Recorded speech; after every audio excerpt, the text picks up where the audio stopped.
my friends, and welcome to Fantasy Geographic. This is actually the first official video of the channel's launch, as every previous video has been brought over from the old channel. So, if you are a patron, welcome early. You got early access. Hope that you're enjoying it. Thanks for believing in what I do and being one of the early supporters. I genuinely appreciate it. So, in our previous episode, Karn had traveled back in time because he had lost his best friend Jhoira, and obviously other people's lives were on the line as well. But the most important thing for Karn was Joyra. The Phyrexians had wiped her out in their invasion, and Karn had gone back in time to stop that from happening. Now, unfortunately for Karn, that's not what ended up being the result. Jhoira didn't get saved. She was lost in the rubble of Talaria, presumably under hundreds of pounds of rock. And Karn did everything he could do to try and find her, to no avail, to the point where even after he had helped everybody else that he could find make their way to the boats, he waited until the moon was just starting to dip down to finally give up hope on Joyra and sail away. And that was obviously very tragic. Now, the next part of the story starts 10 years further down the road, okay? So, they have departed from Talaria. Urza, who used to be known as Master Malzra, the massively powerful planeswalker in charge of the Talarian Academy, has constructed at this point a gigantic laboratory ship. And this ship, dubbed the New Talaria, is now en route to Karn's home. He is heading home after 10 long years. Now, Karn is all shined up, polished, the little burnt out servos and everything like that have been replaced. And on top of that, if you recall previously, Phyrexians, including Carrick, were able to reach for that latch under Karn's head and throw it back to access his insides. Well, Urza improved his neck armoring and the design overall of Karn so that not only was he faster, more spry, and more useful overall, but also he no longer had that access hatch that could be easily flipped open by anybody with the knowledge of how it worked.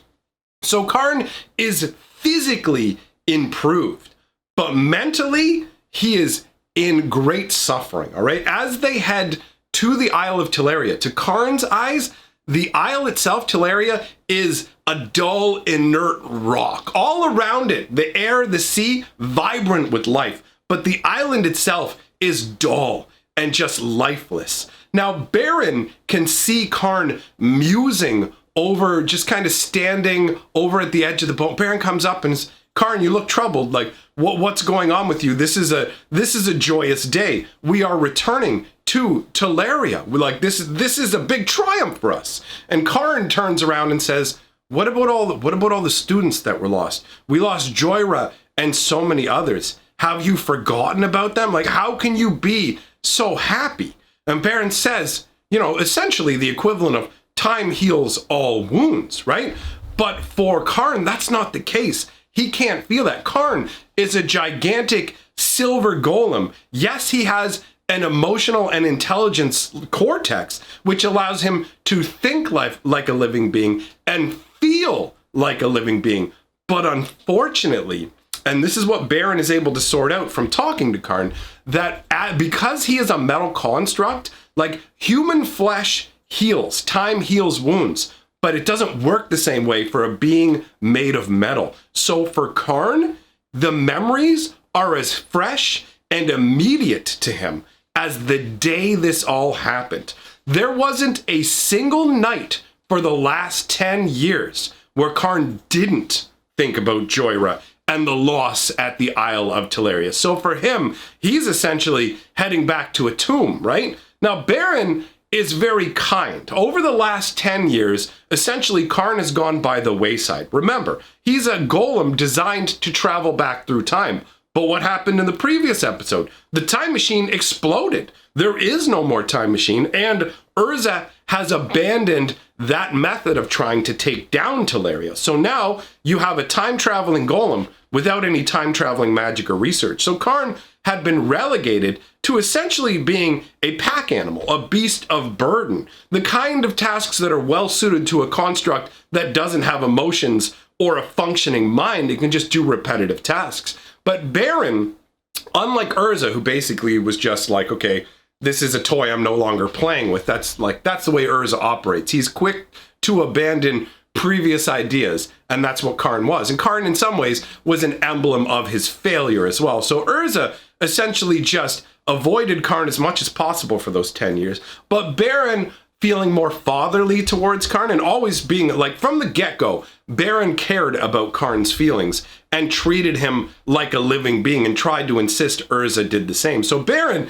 is genuinely troubled by the fact that Karn is unable to move forwards emotionally from what's occurred. So he's decided that what they're going to do is at some point they're going to work on some sort of invention or magic that will allow Karn to move on like a normal being. Because I mean, imagine the horror of losing literally your only friend in the world, and for the next 10 years, every night you think of them. And there's no going to sleep, there's no rest. You're an automaton, so your brain is constantly on. That's horrifying. Honestly, Karn's existence is pretty awful overall. It gets better though. Eventually it will get better. But right now, we're still at the low point for Karn, okay?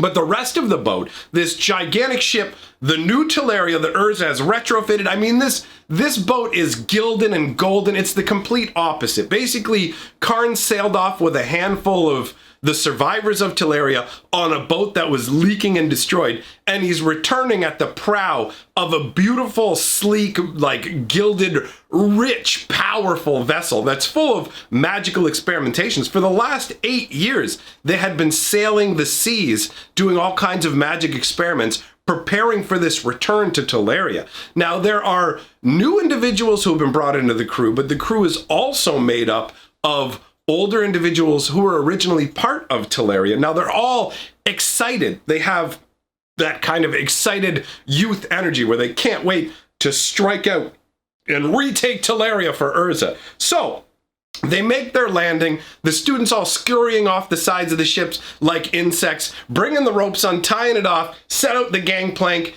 and they decide that they're going to send out multiple expeditions to explore. Now, as I said, they don't have much use for Karn. So Karn is left at the ship waiting to see what's going to happen. But unfortunately, reports start to trickle back in as these different groups come back, and not all groups return. One group actually gets completely obliterated.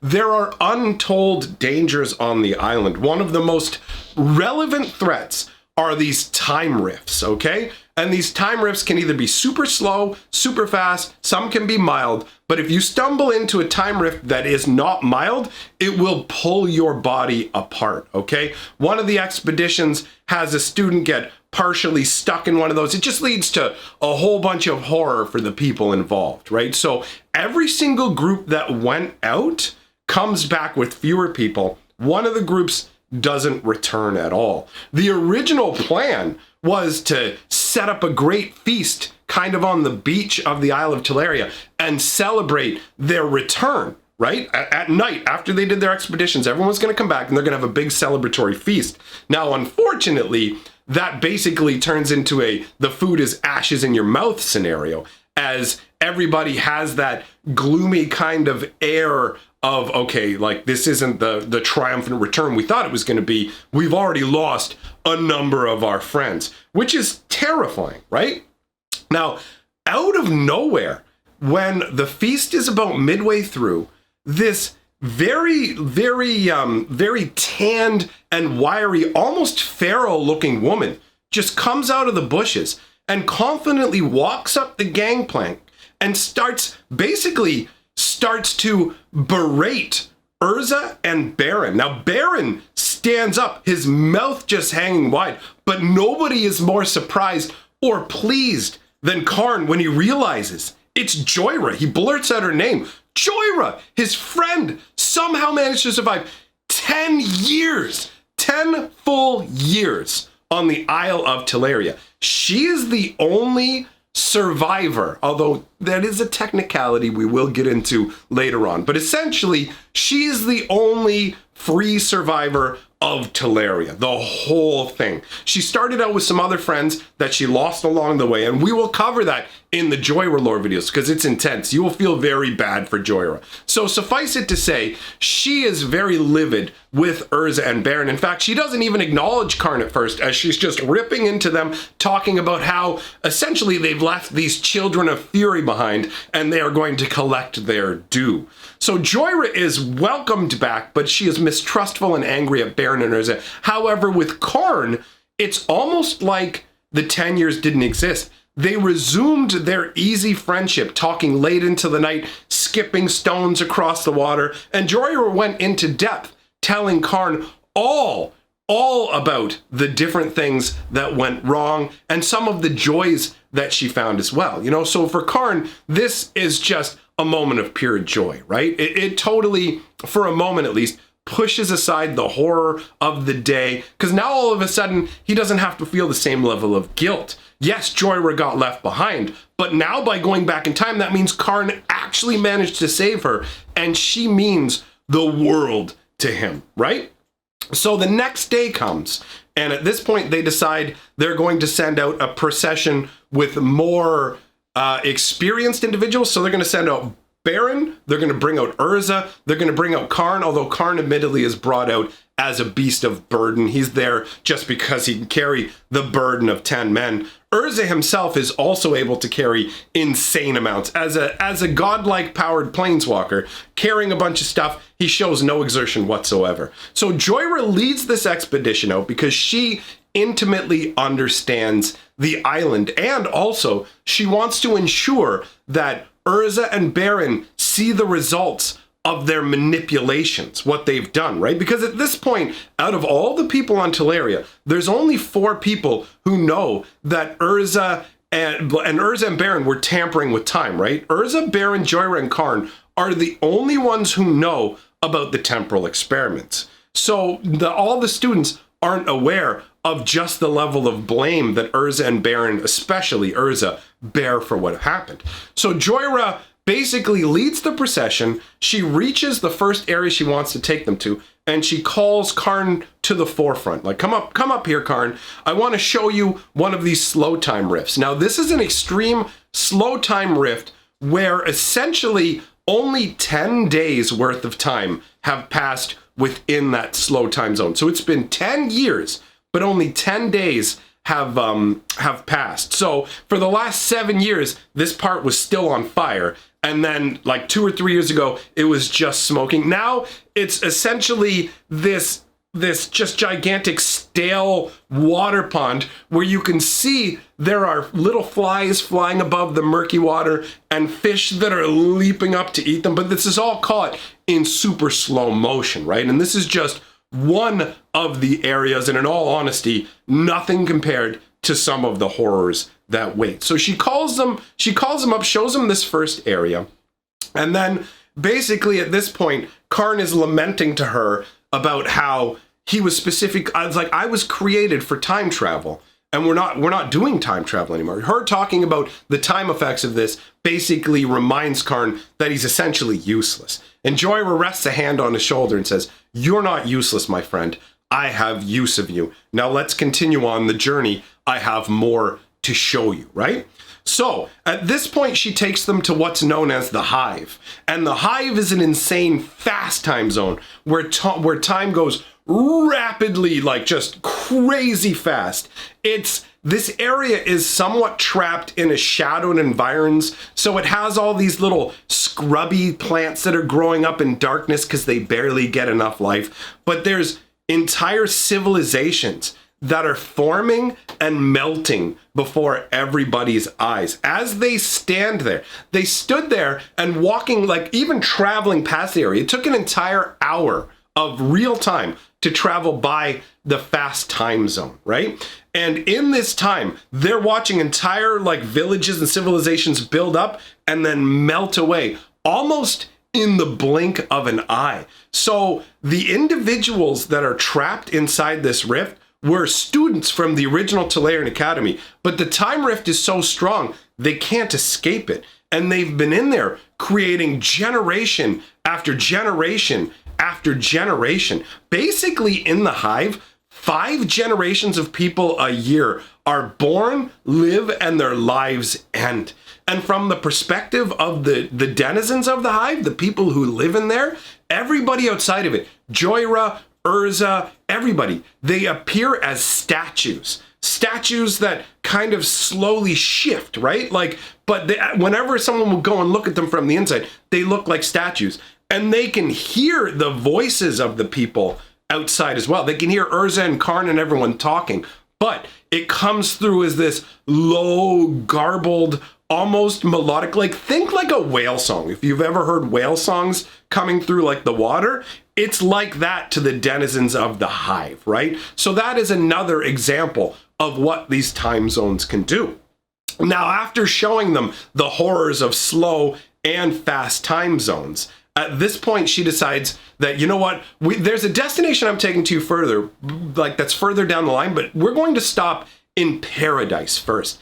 And Paradise happens to be a slight slow time zone, right? So basically what happens is, because it's only a slight slow time zone, all the rain and the sun basically last a little longer in there, which leads to very lush vegetation. It means that any life forms can travel in and out of the zone without any problems. It doesn't cause physical problems. So this is a lush area with abundant life forms, all kinds of birds and other animals flowing through it. And there are collections of clear crystal pool water. Like all the geographic features combined together with the time effects to create a particular beautiful location that Jhoira has named the Angelwood.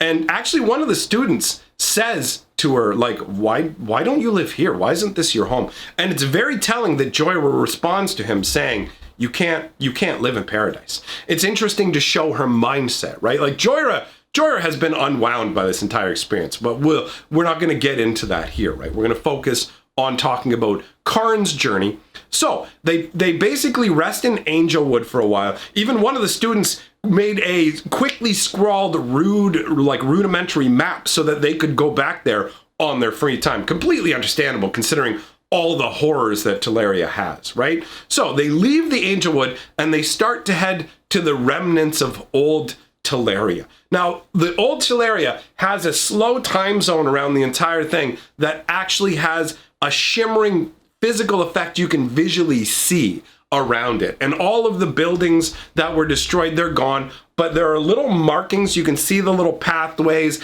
and little remnants of the walls kind of embedded in the ground that still give the overall flow of old Talaria, right? So near that like pretty peaceful sort of area is the deepest, darkest, vilest scar on the world, especially on Talaria, right?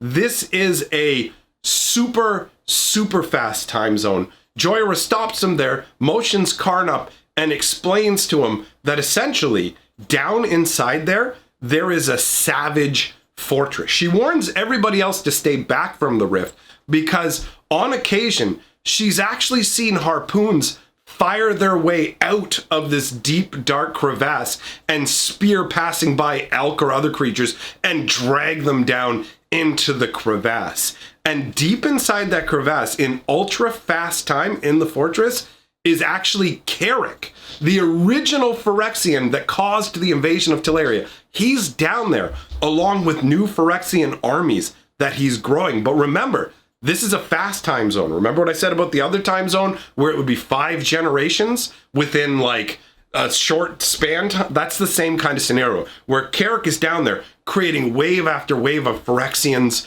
and weapons, but they are currently trapped in this super fast time zone. The same rules apply to them that apply to other living beings. Any Phyrexians that try to escape don't survive. So the only thing they can do is fire the harpoons out and drag more living material down into their crevasse to be repurposed.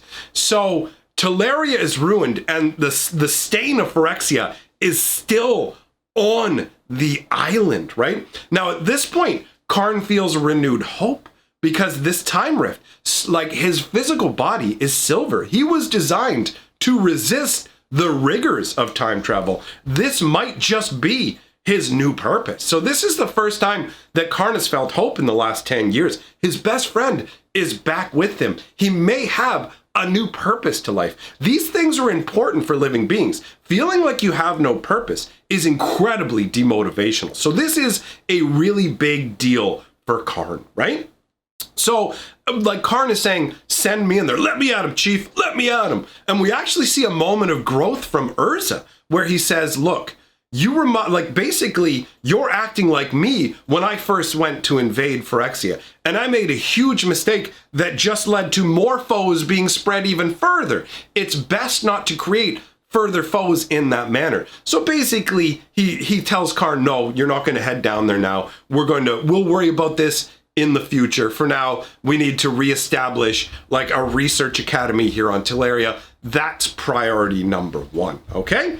So now, at this point, Jhoira is leading Karn and everybody off to the new place that is where they're going to set up their new encampment, okay? And it's a very nice, mostly flat area of land that is off to the one side of where the old academy was, right? That's where they're heading to. Now, as they get closer, Karn, with his obviously enhanced magical sight, he sees ahead of them as they get closer that there is essentially, it looks like there's a flaming being floating up ahead. It's like, wait, what is this? What is this floating individual that is on fire, right? Like, what is the deal here? And as they get closer, you can feel a somber mood settle over everyone as they realize that that's got to be some sort of time, like really slow time, and somebody is trapped in there from the original moments of the destruction of Talaria. And as they get closer and the details start to become more clear, that's when Karn has a stunning realization. It's Teferi. Teferi is suspended mid-air, where he's just done some kind of leap into the air. And for some weird reason, there's a cloak hovering above him, which is genuinely very confusing.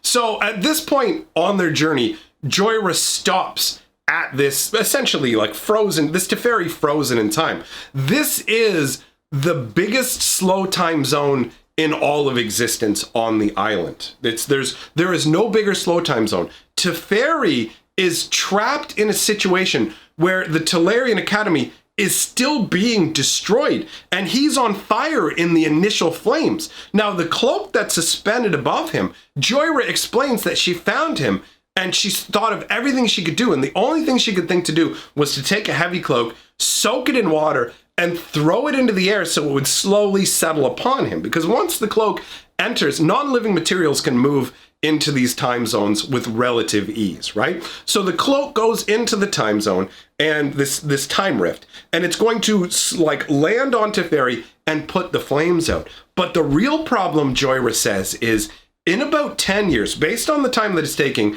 in a few years, the cloak's going to land on Teferi, putting him out. But that'll be a split second in his time, right?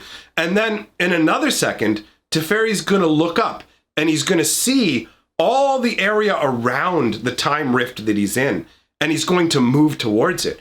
But as soon as he touches the threshold of that barrier, he's going to be obliterated. There's no way for him to survive that. So Jhoira is wringing her hands, going, in about 10 years, his life is going to end, and there's nothing that can be done about it. Now, Urza declares that the first thing that the Academy is going to dedicate its time to, once it's established, is figuring out a way to save Teferi. Now, Jhoira is skeptical about that. Karn has some hope after seeing Jhoira saved.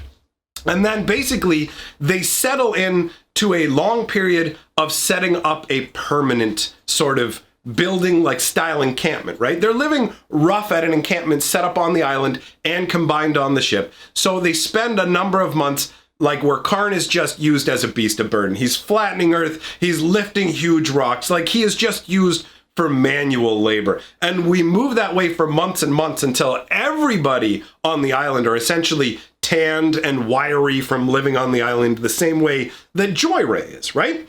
So Karn at that point is called forward. Everybody is called forward because they have set up a monument. They want to bring everybody to see this monument, and they've created this kind of mosaic meeting place, like a big old like almost like the center of a marketplace, made out of all of the stones, or not all of the, some of the stones from the old Talarian building. Now, Urza had originally wanted to use the foundation stone of the Talarian Academy for other purposes, but Barrin successfully argued against that. So what they did was they actually used the foundation stone from the original Talarian Academy to create a monument to all the lives that were lost. So this is set up in a plaza near where Teferi's almost his own monument in the same area, right? He is also a landmark at that point, and they do that intentionally so everybody will remember and focus on him.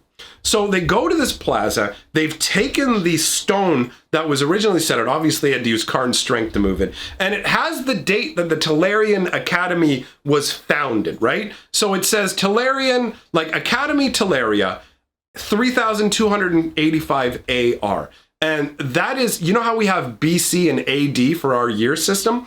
Well, they use AR, which is our Argivian reckoning, and it's actually based on the year of when Urza and Mishra were born. So the entirety of their calendar system is actually based on Urza. So it starts at Talaria 3285 AR, and then it says destroyed 3307 AR, with all the names of all of the people who were lost etched into it. And in the center of it, inside the stone, they actually interred all of the remnants, all the bones and things they could find of anybody who was wiped out in the original disaster on Talaria. So everybody finds this to be a very touching sort of idea. They actually crafted a full-on statue of a man with forlorn, lonely eyes holding out a lantern. They crafted it together out of cobbled bits from all kinds of constructs that were left over from the previous destruction of the island. The statue itself is a memorial to the last living being who was with Joyra as well. It was a drawing that he had done, so they brought it to life with a little poetic statement etched under it that says, "The souls of a man who dies, standing in the teeth of fate, are the souls of all men gone on ahead that we may remain." Dude, I absolutely love this. So they spend their time mourning, and then after that, they turn to the experiments of trying to figure out how to free Teferi, and also how to bring war to the Phyrexians in that rift. So my friends, thus ends the first installment of the Karn lore, specifically freshly done for this channel. If you like what I'm doing here, consider joining the Patreon. It will give you early access, it will give you Discord access, and it genuinely supports this channel because this channel isn't monetized. I can't run ads here. And even when I do, what I'd like to do is just have ads at the beginning and the end of the video so we can have absolutely no interruptions. So if you really like that idea and want to make it a reality, getting on the Patreon is how we make that happen. Because the ultimate truth is, I have to make sure that what I'm doing with my time also generates revenue, or I can't spend my time doing that. Anyways, thanks for coming by. Let me know what you think in the comments below. And next time we are going to dive into the Joyra lore so we can talk about all of the 10 years that she spent just trying to survive in the time rifts of Talaria. Goodbye for now, my friends. And remember, lore is life.